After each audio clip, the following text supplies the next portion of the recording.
Hi friends, is this the end for Apex Legends? Is it on its way to becoming a dead game? I want to have an open discussion with you in today's video, because there are a few reasons why the next month or so could decide the future of Apex Legends. Listen to the topics I cover in this video and let me know what you think will happen to Apex Legends in the comments down below. Oh yeah, and while you're down there, please consider liking and subscribing. It makes a huge difference to helping us grow, so thank you in advance. So let me start by personally saying I definitely do not want Apex Legends to die. I still think it's one of the best games around, but there are a few reasons why the next month or so really could decide if Apex Legends is going to become a dead game or not. Let's look at those reasons. The first is that the launch of some big games could really affect the Apex Legends player base and certainly steal some of the interest from Apex Legends. One of these games is Overwatch 2. It's had one of the worst launches I've seen in recent times. They had a double DDoS attack on launch day, which meant most players couldn't even get into the game. But despite this, you can see the number of viewers on Twitch in the last 7 days puts Overwatch 2 in 3rd place with 213,000 viewers. When you compare this to the interest in Apex Legends, whose viewers in the last 7 days was at 45,000, you can see there's a big difference in the popularity of Overwatch 2 versus Apex Legends in terms of viewer interest. Obviously Overwatch 2 is high because it's just launched, however the success of Overwatch 2 could definitely affect Apex Legends, especially given it's one of the few games that offer a competitive mode that's close enough to Apex Legends Ranked. Sticking with rival games affecting Apex Legends' future, Modern Warfare 2 launches at the end of the month. According to Forbes, Modern Warfare 2019 was the biggest selling game of the year,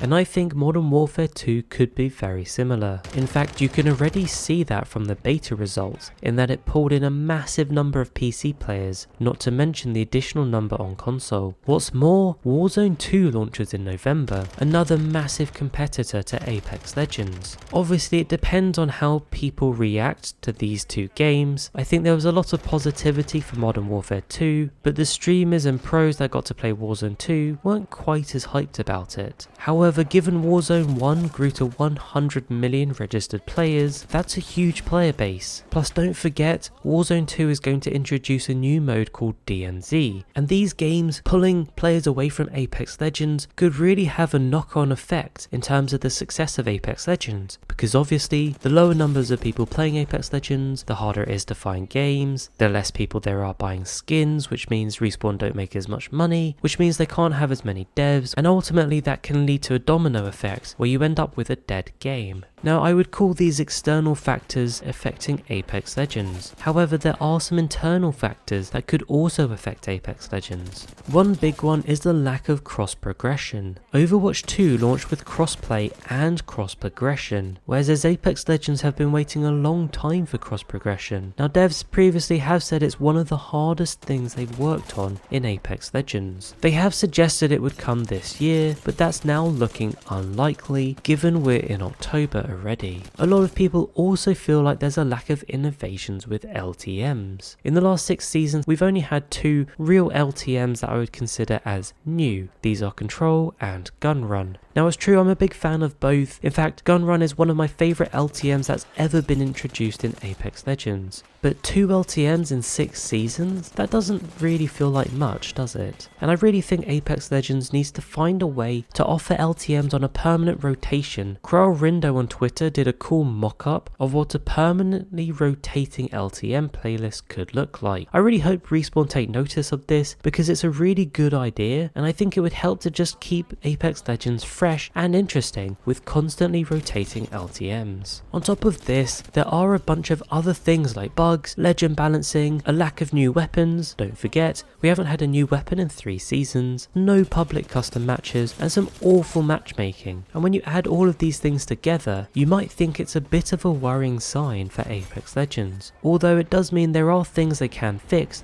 to make the game better. Next season, Season 15 looks like it will bring a new map, plus some new additions to the game. I'm certain players will come back to the game for the new season. I think Apex is still a strong game, and you can see that in the player numbers. However, they need to keep innovating and bringing out fun and interesting aspects to the game if they want to keep it going. What do you think? Can Apex Legends make it through these challenges? Let me know in the comments and join the discussion. Don't forget to like and subscribe. Thank you so much for watching, and I'll catch you later.